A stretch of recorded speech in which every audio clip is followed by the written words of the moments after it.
Comment on crée un spectacle? Comment on lance un truc? Est-ce que tout est déjà défini dans sa tête ou à un moment donné, on se lance dans le vide et on ne sait pas où on va?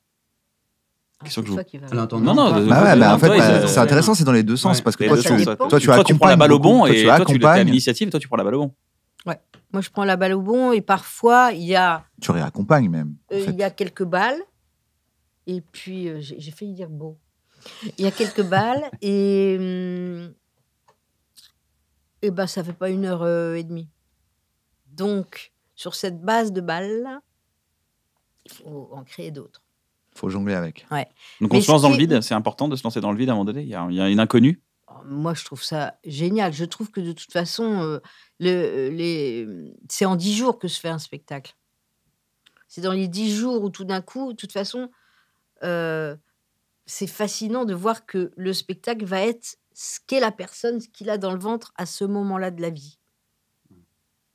Et donc, il n'y a pas à s'inquiéter. Il y aura toujours quelque chose parce que personne n'est vide. Et donc, moi, j'adore cet inconnu-là. Tout va sortir façon puzzle. Et puis après, peut-être on met de l'ordre ou pas. Ça dépend. Ça après, c'est celui qui va jouer qui décide. Moi, de toute façon, c'est celui qui va jouer qui décide tout. C'est lui le boss. Là, tu parles de quand tu mets en scène un one-man show. Un one-man show, ou quelqu'un qui a écrit. Mais quand tu mets en scène l'hôtel du libre-échange ou Maison de poupée, ou, ça, là, c'est toi qui décides. Ouais. Bah là, tu as une vision. Alors, ce qui est dur, la question, moi, c'est pour ça que j'ai arrêté de faire de la mise en scène, c'est que ce que je trouve très, très difficile dans la mise en scène, c'est qu'on est comme une amphore dans lequel on a mis tout ce qu'on avait eu comme vision, comme envie, comme envie de mettre en valeur des gens et tout. Et que tout ça doit passer de l'autre côté sur la scène et devenir le régal de gens qu'on ne connaît pas encore et qui vont venir. Et ça ne se vérifie que le jour de la première. Donc, trop d'angoisse? Ça t'angoisse trop? Non, mais c'est... Oui, parce que j'ai pas vu le lien entre ce que tu viens de dire qui a l'air super et le fait que tu aies arrêté. Oui, Tu dis, c'est pour ça que j'ai arrêté. C'est épuisant d'amener ce truc-là, alors qu'au cinéma, quand on met en scène au cinéma, on met tous les... Ben, j'en sais rien, mais en tout cas, ça m'épuise. Donc, ça me fait grossir, ça me fait... toi, c'est fatigant de le faire. Malgré le résultat, parce que tu as mis en scène Gad Elmaleh. Ouais. Quand tu mets en scène Gad Elmaleh, le résultat, quand même, tu t'en es fier. Oui. Mais t'as mis en scène l'un des meilleurs spectacles de Gad Elmaleh. Bon, j'ai mis en scène que La vie normale, vraiment. Et puis... qui est un excellent spectacle de Gad Elmaleh. Ouais, c'était... mais Gad, c'est génial. Moi, j'ai pas vraiment... J'ai pas compris la polémique qu'il y a eu au sujet de plagiat ou de je sais pas quoi, parce que moi, je n'ai vu que quelqu'un qui était absolument dans l'instant et dans les fulgurances. Dans des fulgurances.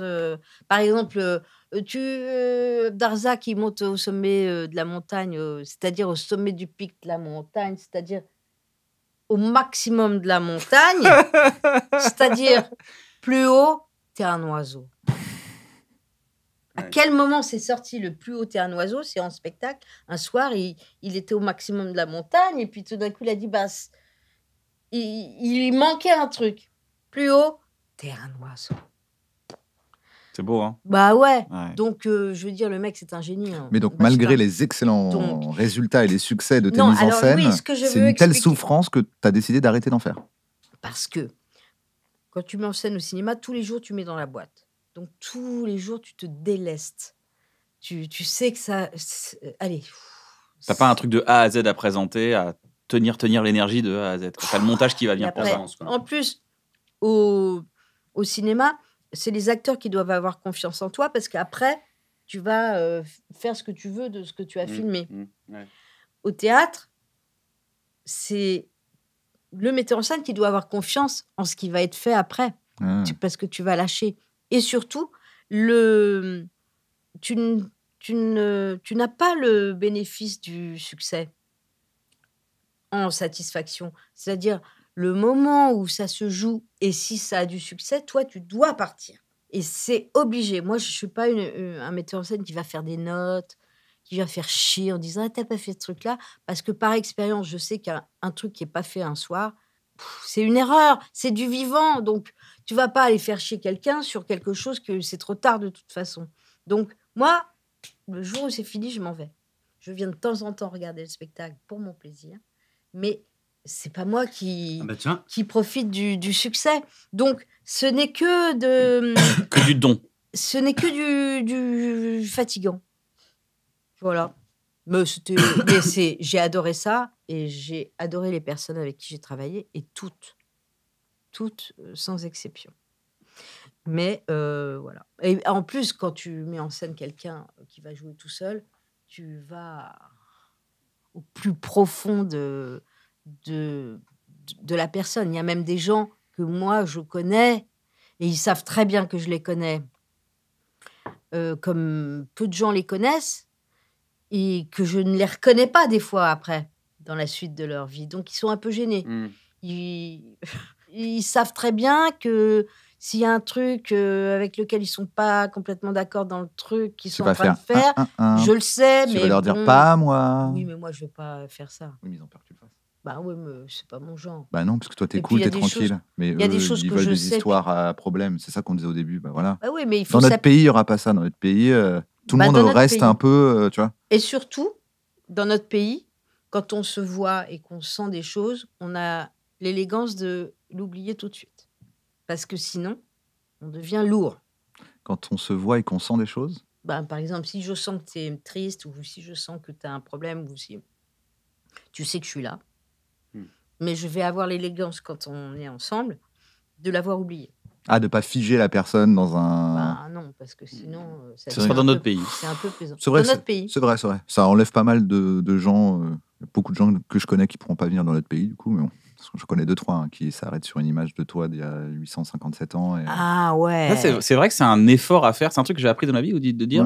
L'indulgence. De dire peut-être qu'il avait tort il y a 10 ans. L'indulgence, c'est accepter que les gens évoluent. Bah, on est en mouvement quand même. T'as raison.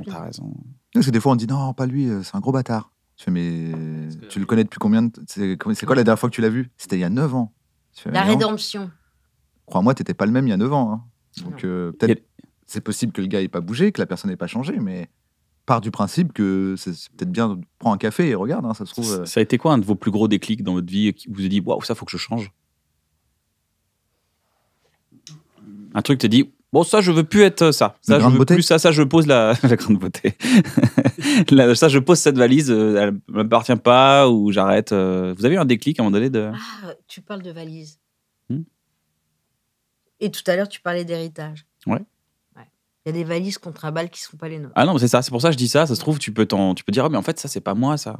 Ça m'appartient pas. Vous avez eu des gros déclics dans votre vie? Vous avez dit ça?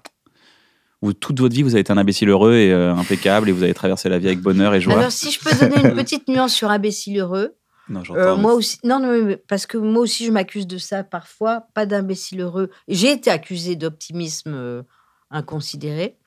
Mais je pense aussi qu'il y a, par exemple, la mort. Moi, je n'y pense jamais. Je suis suffisamment superficielle pour ne pas penser à ces choses qui pourraient me faire... Pareil, je ne pense jamais à la mort. En fait, je ne comprends pas l'intérêt même de penser à la mort. Je ne comprends pas l'intérêt de penser à la vie. Attends, on va mourir, les gars. On va mourir, je ne vois pas pourquoi on vivrait. On va crever. Regardez comment on est complémentaires. Non, mais il y a des fois où ça t'attrape quand tu perds quelqu'un de très cher. Bien sûr, mais parce que là, tu te dis, putain, c'est de la merde quand même. Non, et puis quand même. d'y penser. Mais à ma propre mort, non, je me dis, moi non plus, je m'en fous. Ouais, non, mais moi non plus. Mais quand même, moi, je pense tout le temps au temps qui passe. Moi, je suis quand même accablé et pas du tout. J'arrive pas à me réconcilier avec l'idée qu'on va dans ce sens-là quand même. Ah ouais. Moi, je voudrais qu'on aille. En ce moment, j'arrête pas de me dire, putain, mais si j'essaie de me faire le film dans notre pays, par exemple, si on allait dans l'autre sens, à quoi ça ressemblerait? Ça serait génial. C'est compliqué à mettre en place, mais dans le pays, on ne fais que progresser. Tu ne fais que aller de mieux en mieux, être de plus en plus souple, être de mieux en mieux foutu, avoir tu vois. Et puis tu meurs quand t'es bébé, c'est-à-dire que tu te rends même pas compte que tu meurs. Ah ben, tu sais que j'ai écrit un spectacle comme ça autrefois. Ah bon? Je commençais, j'avais 30 costumes sur moi, ou en tout cas 15. Et, bon, ok, 3. Et j'étais une vieille dame au début, et à la fin, j'étais en maillot de bain, et j'étais une petite fille. Ah ben voilà, ouais. Mais c'était c'était l'idée de Benjamin se délester, Button, de se délester de ce qu'on... c'est un peu l'histoire aussi de Per Gynt et les plures d'oignon, c'est-à-dire qu'en fait, qu'est-ce que tu es à l'essence de toi-même. Alors que lui, il commence à poil, son premier spectacle. Oui, le contraire. Pas de pelure. Zéro costume. Ouais. Mais si, en fait, l'idée, c'était de mettre un costume sous les yeux des gens. L'idée de dire, je vais vous raconter un peu ce que je veux quand même. Ouais, c'est quand même toute cette affaire de masque. Il a vraiment fait l'inverse. C'est vrai. Mais c'était un one-woman show ? Ouais, je l'ai joué 10 fois. Faut le retrouver. Non, parce qu'en fait, j'ai pas aimé jouer toute seule, moi. Et j'ai pas aimé ça. Et puis, je faisais des malaises. Il y avait des pompiers qui venaient. Après, c'était avec 15 vêtements. 30 costumes. Ouais, 30 costumes, c'est pas... Il fait chaud sur scène. Hein. Maintenant que tu le dis, c'est peut-être... Mais non, j'ai jamais pensé à ça. 15 costumes. C'était aussi un peu le trac. Sur scène, À Avignon Off. Avignon Off. Un petit 39 toute la clim. journée, je faisais des malaises. Merci d'être venu dans un bon moment. Merci. Si cette émission vous a plu, n'hésitez pas à vous abonner à la chaîne, n'hésitez pas à en parler autour de vous. Partagez l'émission, c'est important. Partagez des moments, partagez des trucs. Ça nous aide et ça nous encourage en plus. Ça veut dire, putain, t'as vu, ça a plu aux gens. C'est pour faire rigoler des gens.